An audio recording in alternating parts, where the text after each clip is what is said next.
যেখানে যে আলোকপুরে যে এসবিআই কাউন্টার থেকে এই ধরনের ঘটনা ঘটেছে, আমরা সেইখানেই এই মুহূর্তে দাঁড়িয়ে রয়েছি। শনিবার ভোররাতে ঘটনাটি ঘটে।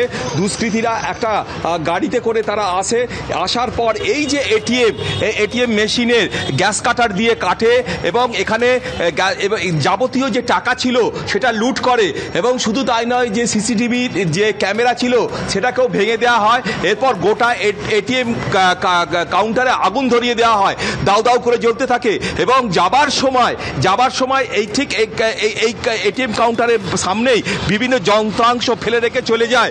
এই ঘটনার পর আজ সকালে যখন স্থানীয় গ্রাহকরা তারা যখন এটিএমে টাকা তুলতে আসেন, তারা তখন দেখেন যে এই এটিএম মেশিন ভাঙা রয়েছে এবং এই ধরনের ঘটনা ঘটেছে। সঙ্গে সঙ্গে তারা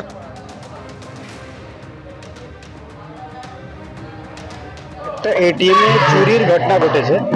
বেসিক্যালি গ্যাস কাটার দিয়ে এটিএম এ যেখানে টাকাটা রাখা হয় ওটা কেটে ওখান থেকে টাকা বার করেছে।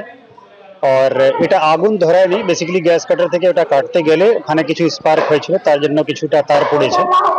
আমরা তারপরে সিসিটিভি ক্যামেরা আর অন্যান্য আমাদের যে সোর্স আছে তাদের হেল্প নিয়ে গাড়িটাকে ফিক্স আপ করা গিয়েছে। তারপরে গাড়ি রিকভারি হয়েছে, গ্যাস কাটার আর অন্যান্য ইকুইপমেন্ট পাওয়া গেছে।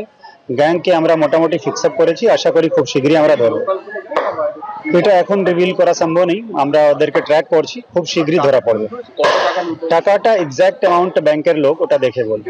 যাদবপুর স্টেডিয়াম সংলগ্ন যে স্টেট ব্যাংকের ব্রাঞ্চ, সেখানে একেবারে একের পর এক গ্রাহক লক্ষাধিক টাকা ক্ষতি হয়ে গিয়েছে তাদের। সাইবার জালিয়াতদের কবলে পড়েছেন তারা।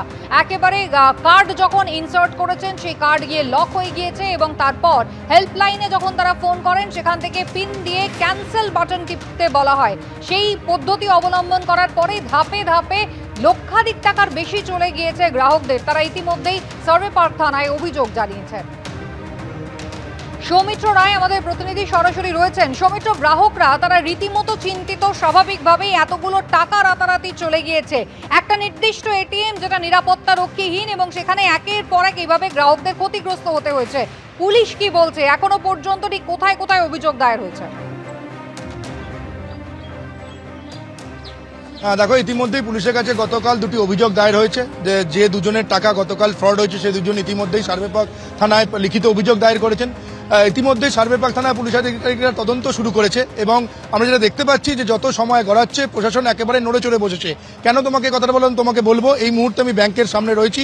যে ছবিটা আমরা দেখতে পেলাম, ব্যাংকের মধ্যে ইতিমধ্যেই লালবাজারের গোয়েন্দা বিভাগের ব্যাংক ফ্রড শাখার আধিকারিকরা ইতিমধ্যেই এই ব্যাংকে এসেছেন। ব্যাংকে এসে ব্যাংক ম্যানেজার, ব্যাংকের যিনি ব্রাঞ্চ ম্যানেজার প্রীতম কর্মকার, তিনি ব্যাংকে উপস্থিত রয়েছেন।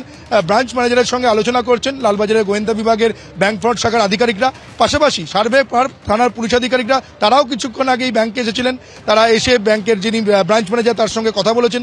তদন্ত করার স্বার্থে যে সমস্ত প্রশ্ন করা যে উত্তর দরকার সে সমস্ত তারা আলোচনা করেছে, তার থেকে ইনফরমেশন নিয়েছেন, ইনপুট নিয়েছেন। এবং তার পাশাপাশি বলবো, এই যে ব্যাংকে যেমন এই যারা তদন্তকারীরা রয়েছেন ব্যাংকে যেমন আসছেন, তার ঠিক উল্টো দিকে যে স্টেডিয়াম রয়েছে এবং যে ব্যাংকোয়েট রয়েছে সেই ব্যাংকেটও তারা গিয়েছিলেন। তার কারণ হচ্ছে কারণ এই যে ব্যাংকোয়েট তুমি দেখতে পাচ্ছ, এই ব্যাংকোয়েটের ওখানে একটি বাতিস্তম্ভ রয়েছে, বাতিস্তম্ভে দুটি সিসিটিভি ক্যামেরা রয়েছে। সেই সিসিটিভি ক্যামেরার ফুটেজ ইতিমধ্যেই সার্ভে পার্ক থানার পুলিশ আধিকারিকরা যেমন সংগ্রহ করেছেন, তার পাশাপাশি লালবাজারের গোয়েন্দা বিভাগের ব্যাংক ফ্রড শাখার পুলিশ আধিকারিকরাও এই দুটি সিসিটিভি ক্যামেরার ফুটেজ তারা সংগ্রহ করেছেন। যে ছবি আমার ক্যামেরা পার্সন অপূর্ব মাঝি তোমাকে দেখাচ্ছে। কিন্তু এই যে দুটো সিসিটিভি ক্যামেরার তুমি দেখতে পাচ্ছ, তার যে অভিমুখ, একটি অভিমুখ হচ্ছে বাইপাসের দিকে রাস্তার দিকে, আরেকটি সিসিটিভি ক্যামেরা অভিমুখ হচ্ছে যাদবপুরের দিকে। ফলে এই দুটো সিসিটিভি ক্যামেরা থেকে কিন্তু তার উল্টো দিকে থাকা যে এটিএম, সেই এটিএম এর মধ্যে কে বা কারা ঢুকছে তাদের গতিবিধি কিন্তু এই দুটো সিসিটিভি ক্যামেরা ফুটেজ থেকে পাওয়া মুশকিল তদন্তকারী আধিকারিকদের। যারা প্রতারিত হয়েছেন সেই সমস্ত ভুক্তভোগী যারা মানুষ, তারা যেমনটা জানাচ্ছেন যে এই যে এটিএম, সেই এটিএম এর মধ্যে একটি সিসিটিভি ক্যামেরা রয়েছে। সেই সিসিটিভি ক্যামেরার ফুটেজ কিন্তু অত্যন্ত গুরুত্বপূর্ণ তদন্তকারী আধিকারিকদের কাছে। আমাদের যে এই যে ব্যাংক, এসবিআই ব্যাংক তুমি দেখতে পাচ্ছ যাদবপুর স্টেডিয়াম শাখা, সেই ব্যাংকের ব্রাঞ্চ ম্যানেজার তিনি on the camera Sarkar officially কোনো স্টেটমেন্ট দিতে চাননি সংবাদ মাধ্যমের কাছে, কিন্তু অফ দ্য ক্যামেরা তিনি যেমনটা জানিয়েছেন যে এই যে ব্যাংক লাগোয়া যে এটিএম, এই এটিএম ফ্র্যাঞ্চাইজি এটিএম, ফলে এই এটিএম এর সঙ্গে ডিরেক্ট কোনো লিঙ্ক আপ এই এসবিআই ব্যাংকের নেই। কিন্তু এখানে যারা ভুক্তভোগী হয়েছেন, যারা গ্রাহক, তারা যেমনটা জানিয়েছেন যে এর আগেও এই ঘটনা গতকাল নতুন ঘটনা নয়, এর আগেও একাধিকবার এই নির্দিষ্ট এটিএম কে ঘিরে একাধিক অভিযোগ রয়েছে এবং এটিএম এ টাকা তুলতে যাওয়ার সময় এটিএম কার্ড লক হয়ে গেছে।